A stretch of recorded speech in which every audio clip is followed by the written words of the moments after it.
جو بات لوگوں کو بری معلوم ہو وہ نہ کرو۔ جب حلقت کے پاس آؤ تو زبان کی نگہداشت کرو۔ علم بے عمل اور عمل بے علم سے پرہیز کرو۔ خاموشی کو اپنا شعار بننا تاکہ شر زبان سے محفوظ رہے۔ کوئی چیز تیرے نزدیک نعمت آخرت سے محبوب تر نہ ہو۔ حکمت اور دانائی مفلس کو بادشاہ بنا دیتی ہے۔ نیکی کی تکمیل یہ ہے کہ اس کو کر لیا جائے۔ راستے میں بزرگوں کے آگے نہ چل، یہ بے ادبی ہے۔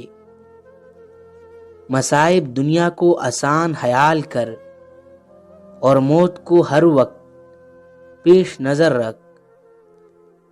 جدوجہد نہ کرنا محتاجی کا باعث ہے۔ وقت کی اگر قیمت ہے تو اس کا درست استعمال ہے۔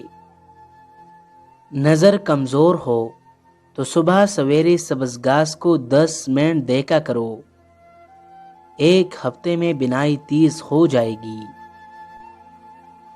جو بندہ یہ چاہتا ہے کہ اللہ اس سے محبت کرے تو اس کا یہ فرض ہے کہ اللہ کی اطاعت کرے اور بزرگوں کو احترام کرے۔